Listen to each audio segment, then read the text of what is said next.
Hello everyone, this is Ask Joshi, and this video is going to look at basically every legendary that I found in normal core or eternal format on Diablo IV. So these are all the legendaries shared between my 5 level 25s that I got during the open beta. Here we go. Your grenade skills count as trap skills. Whenever you arm a trap or drop grenades, you gain 18% movement speed for 3 seconds for Rogue. You automatically drop a smoke grenade at the end of dash. Dash's cooldown is reduced for each enemy dazed for Rogue. You take 24% less damage from CC'd enemies. When a CC enemy deals direct damage to you, gain 15% movement speed for 2 seconds for Rogue. You heal 1.9 life per second for each close enemy, up to 38 life per second. Very good for melee. Becoming injured while crowd control grants you unstoppable for 4 seconds. When you hit a crowd-controlled enemy, there's up to a 30% chance for that CC effect to spread to another unaffected enemy. That's really crazy.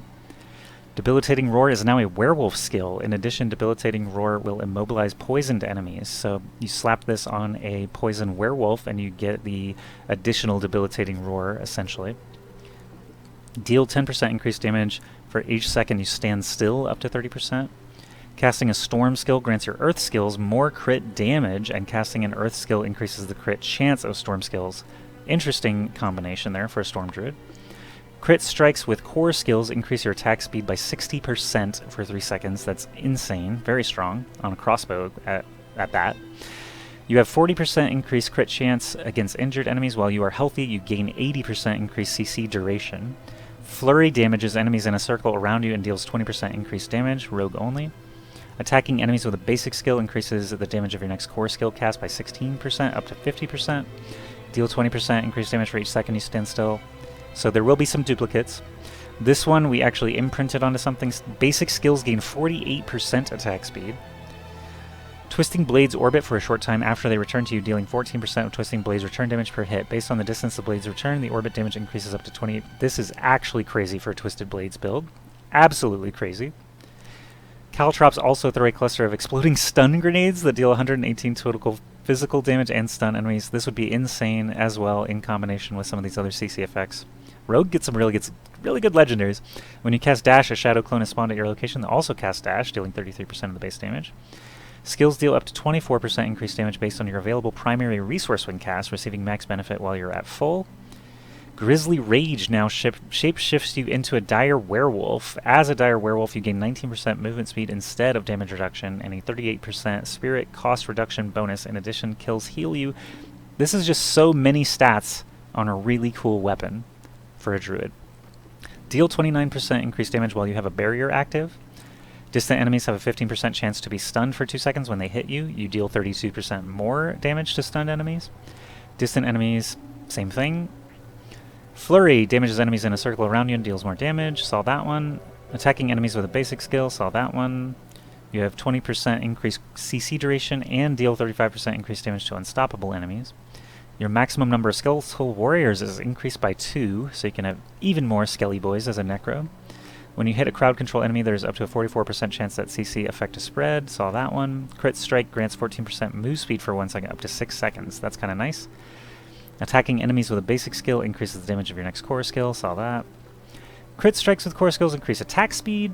Chain Lightning has a 25% chance to chain 2 additional times. Very, very nice for Chain Lightning. Distant enemies have a 15% chance to stun themselves. Saw that. Thorns damage dealt has a 30% chance to deal damage to all enemies around you. So Thorns Aura, AoE style, kind of nice if you have a Thorns build in mind. Dealing direct damage to a dazed enemy with an agility skill grants stealth for 4 seconds. Breaking stealth grants you 60% control impaired duration reduction. Rogue only. Interesting one. When you hit while not healthy, a magical bubble is summoned around you. So this immunity bubble is from Vigo's Protecting Amulet from the story, the end of Act 1. Everyone gets that one. Thorns damage dealt has a 45% chance again. So these legendaries, I do want to point out, if they are duplicated on your gear, they will not give the aspect effect twice. They do not stack. They do not duplicate. Only one of them will be counted, and I assume it will be the higher percentage chance. But make sure that you don't have 2 of the same effect equipped because it's not necessary. And the last one here, Poison Trap no longer breaks stealth and triggers no cooldown or arm time while you're in stealth. All Poison Traps activate when you exit stealth, and Poison Trap's cooldown will be 5.3 seconds per trap placed. So I do have a few legendaries on my characters as well. I did not want to strip them down to make the video, so we'll pop over to the other characters as well. But my Barbarian here has each point of Fury generated while at max Fury grants 1.8 Fortify. I'm almost never at max Fury with this build, so probably better for Frenzy. You have 20% increased CC duration and deal 62% increased damage to unstoppable enemies. So my build is very heavily centered on stun, and this is great for that. Whenever you cast a Shout skill, cooldown reduced per nearby enemy. Lots of shouting. Restore 2 of your primary resource when you crowd control an enemy. Again, the stun feedback there. And finally, after generating 100 Fury, your next core skill creates a Dust Devil that deals 176 damage to enemies behind the target. If you've seen my Barbarian build video, you'll see that in action as well. Lucky Hit critical strikes with marksman skills have up to a 34% chance to grant a free Dark Shroud Shadow. Some survivability. You take 16% less damage from CC'd enemies. Whenever a CC'd enemy deals direct damage to you, gain 15% movement speed for 2 seconds. Deal 5.1% increased damage for each second you stand still, up to 30%. Damaging a vulnerable enemy with a core skill has up to 17% chance to drop a healing potion, and I'm doing that all the time in this build. You have 20% increased crowd control duration and deal 23% increased damage to unstoppable enemies. Caltrops is my friend. Poison Trap no longer breaks stealth and triggers no cooldown or arm time while you're in stealth. I'm not really using stealth, but it is what it is. This Vigo's Protecting Amulet we've seen, again, is the story item that everyone gets, but the immunity bubble is insanely strong. Damaging an elite enemy with a basic skill generates 6 energy, rogue only, keeps me just rapid firing all day long. And these are some pretty strong ones here on the daggers that you still get the benefit from while using bows. Your marksman skills have up to a 10% chance to create an arrow storm at the enemy's location, dealing 607 physical damage over 3 seconds. You can have up to 5 active arrow storms, which is a lot of arrow storms. And critical strikes with core skills increase your attack speed by 38% for 3 seconds. A bit of life on kill from the skull as well. I'm using a big crossbow, so the attack speed is welcome. You can see this is my most decked out character, and I had a lot of fun playing the rogue. This is my Rabies Werewolf Druid. Lots of poison effects while you have a barrier active. We've seen this a couple times. Assimilation Loop. Now this one actually, I believe, is busted in the open beta. It says you have 8% increased dodge chance versus enemies affected by damage over time effects. When you dodge, you gain 7 of your primary resource. So the loop essentially is, I shred, I claw, I give rabies, I do all sorts of poisons. That allows me to dodge more against anything that is poisoned, and when I dodge, I gain more resources to do more shreds, and so it perpetuates itself. I like the word that it says loop in there, because it is definitely a loop.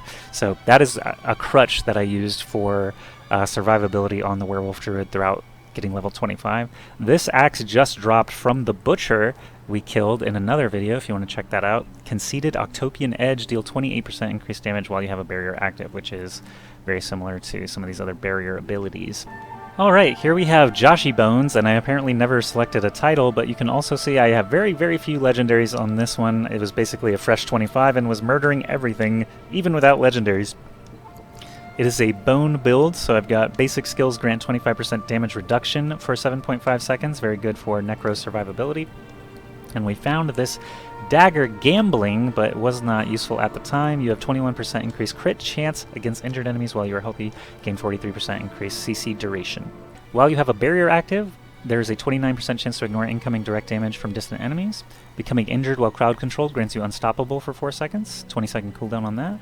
You take 22% less damage from CC'd or vulnerable enemies, Sork only, and we have chill, freeze, immobilize, stun, lots of options there. After Immobilize wears off, enemies are slowed by 30%, so I'm using Immobilize for that. Distant enemies have a 15% chance to be stunned and hurt themselves, or we hurt them more. Chain Lightning has a 39% chance to chain 2 additional times, so we saw that other ring with 2 additional bounces. This one's on an amulet. Your casts of charged bolts have a 15% chance to be attracted to enemies and last 300% stronger. Bit of a typo there. But incredibly powerful for the Lightning Sork. When you freeze an enemy, there's a 25% chance they become vulnerable for 3 seconds. Really good for freezing stuff, obviously. Frost Nova gains an additional charge, but the cooldown per charge is increased by 31%. So a couple of synergies there on the Sork.